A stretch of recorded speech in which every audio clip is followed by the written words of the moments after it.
Për të shënuar një ndryshim të drejt për drejt në kushtet e punës. Kjo është edhe më rëndësishme kur bëhet fjalë për një shkollë profesionale, në të cilën mësimdhënia kthehet në shprehi pune, në aftësi praktike, në profesion zhvillimi dhe në shërbim për shoqërinë. Sot këtu na pritën edhe nxënësit e shkollës së mjekësisë, që e bënë më të qartë pse investimi në arsim është edhe investim në njerëzit që nesër do të kujdesën për qytetarët tonë. Nëse duam mjek, infermier, teknik, profesionist e qytetarë të përgjegjshëm, atëherë duhet që shkolla të jetë vend i ngrohtë, i ndriçuar, funksional dhe dinjitoz. Në këtë shkollë, masat për eficiencën e energjisë janë gjithsej mbi 330.000 euro, dhe nga ky investim përfitojnë afër 500 nxënës dhe punonjës të shkollës. Objekti i ka 3 etazhe me gjithsej 6350 metra katror, pra bëhet fjalë për një objekt të madh me përdorim të përditshëm dhe me ndikim të menjëhershëm në jetën shkollore të qindra familjeve të komunës së Shtimës. Para masave të zbatuara, konsumi vjetor i energjisë në këtë objekt ishte parafërsisht 1.25 gigavator, ndërka që pas zbatimit të masave, vlerësohet që konsumi do të bjerë në rreth 604 kWh në vit, që do të thotë diku përgjysmim, dhe këto janë mjetet të konsiderueshme financiare të cilat nuk do shkojnë më në humbje të energjisë, por mbeten në shërbim të shkollës dhe të komunës. Eficienca e energjisë një mend tingëllon si një term teknik, por në shkolla ajo kuptohet shumë thjesht, klasa më të ngrohta në dimër, ndriçim më i mirë, ajër më i pastër, më pak humbje, më shumë përqendrim dhe më shumë dinjitet për nxënësit dhe mësimdhënësit. Kjo është politika publike kur shihet nga afër në klasë, në bibliotekë, në laborator të shkollës, ku nxënësi mëson në kushte shumë më të përshtatshme. Projekti është pjesë e një reforme më të gjerë, gjatë këtij mandati qeverisës që kemi punuar në eficiencën e energjisë, janë renovuar mbi 120 ndërtesa publike në gjithë vendin, kryesisht shkolla dhe objekte shëndetësore. Në Shtime, investimet nuk ndalen vetëm këtu. Në kuadër të masave të eficiencës kemi renovuar edhe shkollat Hasan Prishtina dhe Menduraku, ndërka që kemi përkrahur edhe 44 familje në Shtime për izolimin e shtëpive të tyre. Synimi ka qenë që ta ulim konsumin e energjisë, të ulim kostot, të rrisim cilësinë e shërbimeve publike dhe të krijojmë kushte më të mira për qytetarët pa dallim. Për ne kursimi i energjisë është jo vetëm çështje financiare, por edhe ekonomike, sociale e mjedisore. E në këtë ditë nuk kemi se si të mos e kujtojmë me respekt edhe të ndjerën Ylka Fejzullahu, drejtore e arsimit në komunën e Shtimës, e cila me përkushtim ka kontribuar për zhvillimin e arsimit dhe avancimin në shkollat e kësaj komune. Përfundimi i këtyre punimeve është pjesë edhe i angazhimit të saj institucional, të cilin vdekja na e mori para kohe, andaj sot e nderojmë me mirënjohje edhe Ylka Fejzullahun për punën dhe gjurmët që ajo ka lënë në komunën e Shtimës, veçanërisht në fushën e arsimit. Në fund dëshiroj që të falenderoj edhe Fondin e Kosovës për Eficiencën e Energjisë, Ministren Rizvanolli, Ministrinë e Ekonomisë në përgjithësi dhe komunën e Shtimës me kryetarin Qemal Aliun, pastaj drejtorinë e shkollës, mësimdhënësit dhe të gjithë ata të cilët kanë punuar e kontribuar për realizimin e këtij projekti.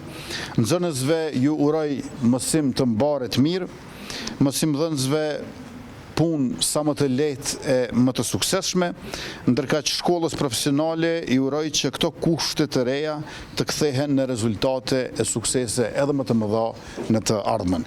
Urime gëzuar e ju faleminderit gjithëve. është kënaqësi që t'jem këtu prap. Herën e kaluar që kam qenë këtu ka qenë për urimin e krenit, lidhjes së shkollës në internet të shpejt dhe në rrjetin e Kosovës për edukim dhe hulumtim, të cilin kryetari po më thotë që studentët dhe mësimdhënësit po e shfrytëzojnë, prandaj gëzohem që është kështu. Kënaqësi që këtë herë të jemi këtu për të përuruar një investim që po bëhet me financim të qeverisë së Republikës së Kosovës, me një fond në total prej 3.8 milion euro, të cilin e kemi ndarë në dhjetor të vitit 2024 dhe rezultatet e të cilit po i shohim tani. Kjo është në mesin e 13 objekteve komunale, shumica prej tyre shkolla dhe 3 prej tyre në shtime, siç e përmendi edhe kryeministri, në të cilat po investohet për të rritur eficiencën e energjisë. Në këtë shkollë specifikisht, konsumi i energjisë është ulur parafërsisht mbi 50%, dhe kjo nuk është veç një shifër, kjo do të thotë që secili cent që kursehet në konsum të energjisë lirohet nga komuna për investime të tjera, për qëllime të tjera, dhe kjo është edhe një dëshmi që sistemi, fondi i Kosovës për eficiencë e energjisë po funksionon si një sistem qarkullues i cili së shpejti pritet të bëhet i veçëndrueshëm. Çka do të thotë kjo? Në vend se komunat të paguajnë fatura të larta të energjisë, ndërkohë që nxënësit e mësimdhënësit nuk janë në kushte të rehatshme e të dinjitetshme, faturat e energjisë ulën, ndërsa komuna e paguan këtë e kthen këtë bërgj kushtimisht gradualisht me kursimet nga faturat për gjatë një periudhe 10-15 vjeçare, dhe pastaj kjo i mundson fondit Kosovës për eficiencë e energjisë që këto mjete të shfrytëzojë për të bërë investime të tjera. Në fakt Kosova është bërë shembull për këtë mekanizëm të eficiencës së energjisë në mbar botën, dhe tani po përdoret si shembull i mirë edhe në shtete të tjera. Dua të falenderoj të gjithë ata që kanë kontribuar, veçanti fondin për zbatimin e projektit, mirë po edhe komunën e Shtimës dhe kryetarin në veçanti, që është tejet proaktiv dhe aktiv. Jam shumë e gëzuar që tash së fundmi kemi filluar edhe projektin më të ri në vlerë 75 milion euro, brenda të cilit do të investohet në investime të ngjashme në 400 ndërtesa publike, dhe shtimja gjithashtu do të jetë një nga komunat. Herën e fundit kur kam folur me kryetarin për këtë, ja përmenda, thash kryetari mos i harro, dhe 2-3 shkolla ja përmenda që në listë aty për investime. Kryetari tha duhet të tjerat, se këto veç i kam kry vet. Është gjithmonë kënaqësi të shohim kryetar të tillë që përveç bashkëpunimit janë proaktiv dhe kryejn punë vet sa më shumë që mundën me buxhetin e vet, dhe për ne është kënaqësi që të ndihmojmë aty ku vullneti edhe koordinimi është kaq i mirë sikur me ju. Sigurisht edhe drejtorin e shkollës dhe të gjithë nxënësit e mësimdhënësit i falenderojmë për durimin, sepse investimin në afat të shkurtër krijon pak parehati, mirë po besoj që kjo është në favor të shumë viteve të ardhshme në kushte më të rehatshme, dhe urime të gjithëve për këtë.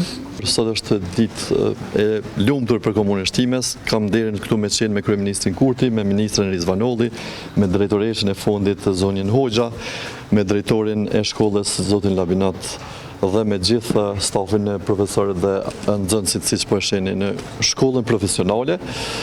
Ne përmes përkrahjes nga fondi i eficiencës dhe nga qeveria e Republikës Kosovës kemi investuar në 3 shkolla të mëdha në komunën e Shtimës. Një nga ato është edhe kjo shkolla profesionale, shkolla e Mindoraku, shkolla Hasan Prishtina, përmes një fondi rreth 880.000 euro, dhe këto shkolla janë rikonstruktuar nga fillimi, dhe në këto shkolla përveç se do të ketë kushte bashkohore për mësimdhënie, do të kemi edhe kursim të energjisë që do të jetë pothuajse përgjysmuar energjia e harxhuar. Mos të harrojmë të përmendim që përveç këtyre 3 shkollave, paraprakisht në periudhën 2022-2023, përmes përkrahjes nga fondi i eficiencës kemi kryer edhe 2 shkolla të tjera, përkatësisht shkollën e Mindoraku, shkollën e mesme të fillore dhe gjimnazin Naim Frashëri. Ne po vazhdojmë me e transformu, domethënë, arsimin dhe të gjithë sektorin komunën e Shtimës, normalisht me përkrahjen e pakursyer edhe të kryeministit Kurti, në këtë rast edhe të ministres Rizvanolli. Vetëm përmes fondit të eficiencës janë rinovuar totalisht, siç e përmenda, 5 shkolla me një shumë për afërsisht rreth 1.2 milion euro. Kushte këto që na kanë mundësu me lehtësi me përballu, domethënë, ndërhyrjen e këto shkolla, sepse siç e përmendi ministra, ne pastaj do të kemi mundësi që për 15 vite me këste që do t'i kursejmë pikërisht nga kursimi i argjimit të energjisë të i paguajmë domethënë këtë fond edhe këto pare. Ne ju dëshirojmë suksese në jetën në profesion, mësoni sa më shumë, ndërkaq që ne do të përpiqemi me kryetarin e komunës, me ministrën, me Fondin e Kosovës për eficiencë të energjisë, që të keni ajër sa më të pastër, ndryshim sa më të përshtatshëm, të jetë ngrohtë gjatë dimrit e freskët gjatë verës në mënyrë që me kushte të përshtatshme të arrini rezultate më të mëdha.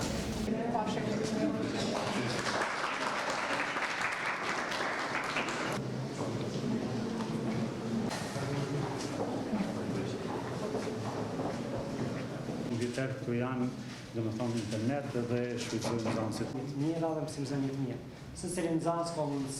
Përveç asoj këtu e kemi edhe grupin e robotikës në Kosovë. Bravo. Shumë mirë. Atëherë ne vetëm dëshëm t'ju përgëzojmë për sukseset dhe rezultatet që po i tregoni, dhe në anën tjetër jemi të interesuar që t'ju mbështesim sa më shumë me kushte më të mira të punës edhe të mësimdhënies, prej ndriçimit e temperaturës e pastërtisë deri tek mbështetja për mësimdhënësit, sepse shkollat profesionale, aftësimi i cili e bën lidhjen e tregut punës me shkathësitë dhe me shkencën, është zgjidhja edhe për ekonominë e vendit tonë, por edhe për juve që të përparoni sa më shumë në aspektin profesional e jetësor në të ardhmen, për çfarë ju përgëzojmë edhe ju dëshirojmë suksese gjithnjë më të mëdha.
Rastin e këtij përvojimi të masave të eficiencës energjisë elektrike, përveç ministrës Atonës Vanovi, ministrës ekonomisë dhe kryetarit të komunës të Kosovës, është edhe zonja Njënza Hoxha, e cila është udhëheqëse e fundit të Kosovës për bashkëpunën e energjisë.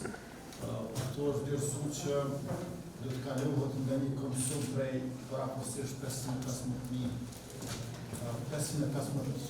kilovatorë, 515.000 watorë në vit, në vetëm 30% të kësaj, në 153.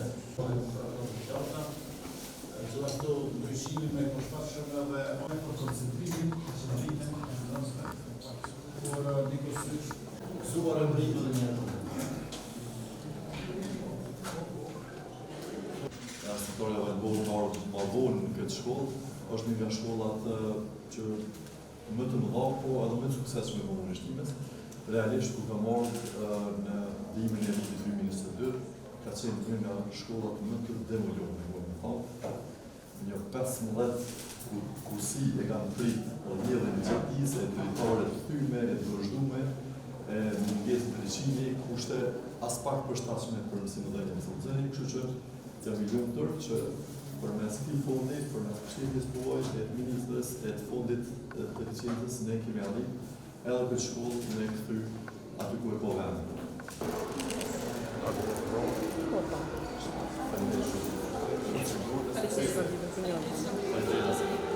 Pikturuar profesionin primar, kardiologji.